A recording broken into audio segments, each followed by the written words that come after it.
అందరికి నమస్కారం ఫ్రెండ్స్, నేను మీ సునీల్. మరి ఈరోజు మనం క్రికెట్ గురించి మాట్లాడుకుంటున్నాం ఫ్రెండ్స్. మరి ఈ యొక్క ప్రపంచంలోనే మరి క్రికెట్ అంటే చాలామంది ప్రతి రాష్ట్రాలలో క్రికెట్ లవర్స్ అని చెప్పుకుంటూ ఉంటారు. కానీ యూత్ అనేది క్రికెట్కు చాలా అడిక్ట్ అయిపోయారు. చాలా అదొక ఫ్యాషన్ అయిపోయింది. సో దయచేసి నేను ఒక వీడియోను మీ ముందుకు ఉంచుతున్నా, ఇది ఒకసారి గమనించండి. ఎందుకు అంటే మన యొక్క భారతదేశంలో బ్రాహ్మణులు అనేది ఒక 2% మాత్రమే మన భారతదేశంలో వాళ్ళు ఉన్నారు ఫ్రెండ్స్. అదేవిధంగా మనం క్షత్రియులు చూసుకుంటే వాళ్ళు 1% ఉన్నారు. అదేవిధంగా వైశ్యులు చూసుకుంటే 2% ఉన్నారు. తర్వాత అప్పర్ క్యాస్ట్ శూద్ర కులాలు చెప్పుకున్నటువంటి ఎవరైతే రెడ్డి, వెలమ, కమ్మ ఉంటారో వీళ్ళని కూడా శూద్రులే అంటారు. మన భారతదేశంలో వీళ్ళు శూద్రులే, ఏదో అగ్రవర్ణాలు కానీ చెప్పుకుంటున్నారు తప్ప వీళ్ళు మన భారతదేశ చరిత్ర ప్రకారం వీళ్ళు శూద్రులే ఉంటారు. సో దయచేసి వీళ్ళు అప్పర్ శూద్రులు, లోవర్ శూద్రులు అని 2 రకాలుగా ఉంటారు. అప్పర్ శూద్రులు వీళ్ళు 10% ఉంటారు. ఎవరెవరు అంటే రెడ్డి, వెలమ, కమ్మ, వీళ్ళను అప్పర్ శూద్రులు అంటారు. అదేవిధంగా లోవర్ శూద్ర కులాలు అంటేనేమో జలిజ కాపులు అంటారు.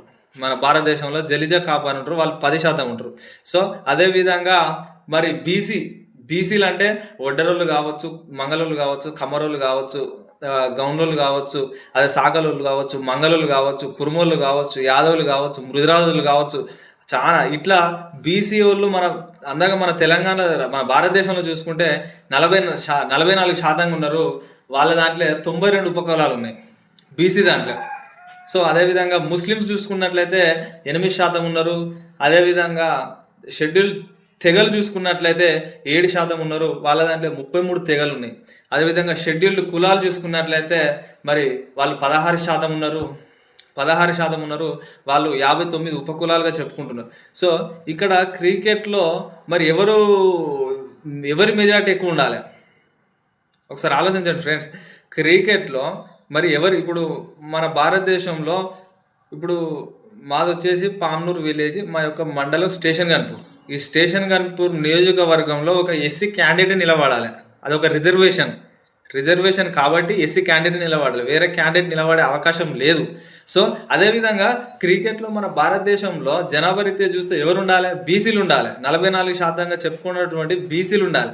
క్రికెట్కు 11 మంది ప్లేయర్లు ఉంటే దాంట్లో ఎంతమంది ఉండాలంటే వీళ్ళు 6 అన్న 7 అన్న ఉండాలి ఖచ్చితంగా.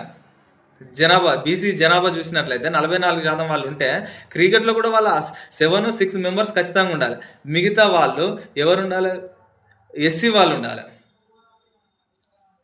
59 ఉపకులాలుగా చెప్పుతున్నటువంటి షెడ్యూల్ కులాల వాళ్ళు ఉండాలి. ఫస్ట్ బీసీ ఉండాలి, తర్వాత షెడ్యూల్ కులాల వాళ్ళు ఉండాలి. సో తర్వాత అసలు బ్రాహ్మణులు, వైశ్యులు వీళ్ళు అసలు లిస్టులోనే ఉండొద్దు. నాకు తెలిసినంత వరకు అయితే లిస్టులోనే ఉండొద్దు. వీళ్ళు ఏదో ఎక్స్ట్రా ప్లేయర్లు అంటాం కదా, 11 మంది తర్వాత వాళ్ళకి ఏమన్నా హ్యాండ్ ఇంజురా లేకపోతే లెగ్ ఇంజురీ అయితే చూడు, అప్పుడు వీళ్ళు ఎక్స్ట్రా ప్లేయర్ కింద రావాలి. ఎవరు? ఈ వైశ్యులు, ఈ బ్రాహ్మణులు, క్షత్రియులు. కానీ ఈరోజు చూసినట్లయితే మన యొక్క భారతదేశంలో మన యొక్క ఇండియన్ క్రికెట్ టీం చూస్తే మొత్తం బ్రాహ్మణుల లిస్టే ఉంటుంది. ఇప్పుడు మొత్తం బ్రాహ్మణులే. ఒకసారి మీరు చూడండి, అందరు రోహిత్ శర్మ కావచ్చు బ్రాహ్మణుడే, అదేవిధంగా మహేంద్ర సింగ్ ధోని కావచ్చు క్షత్రియుడే, అదేవిధంగా సచిన్ టెండూల్కర్ కావచ్చు క్షత్రియుడే, విరాట్ కోహ్లీ కావచ్చు క్షత్రియుడే. ఈ విధంగా చూసినట్లయితే మొత్తం బ్రాహ్మణిజంతో పెరిగిపోయింది. సో దయచేసి అందరూ యువకులు ఆలోచించాలి.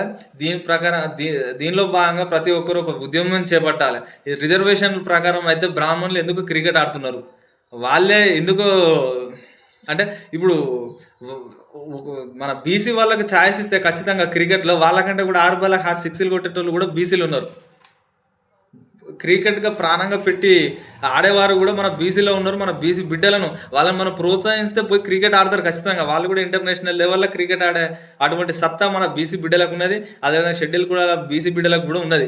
కానీ మన ఎవరిని పట్టించుకోక మన అనగదొక్కడం వల్ల, సో ఆధిపత్య కులాల ఇటువంటి చేయడం వల్లనే మన యొక్క పరిస్థితి విధంగా. అందుకని అందరూ దయచేసి మనందరం ఒక ఉద్యమం చేపట్టాలి. మనం ఖచ్చితంగా దీని పట్ల ప్రతి ఒక్కరు పోస్టు పెట్టి మరి ఎంత అన్యాయం జరుగుతుందో ఇటువంటి వీడియోల ద్వారా నేను ఇంకా ముందుకు చెప్తా ఉంటా. సో దయచేసి అందరూ నన్ను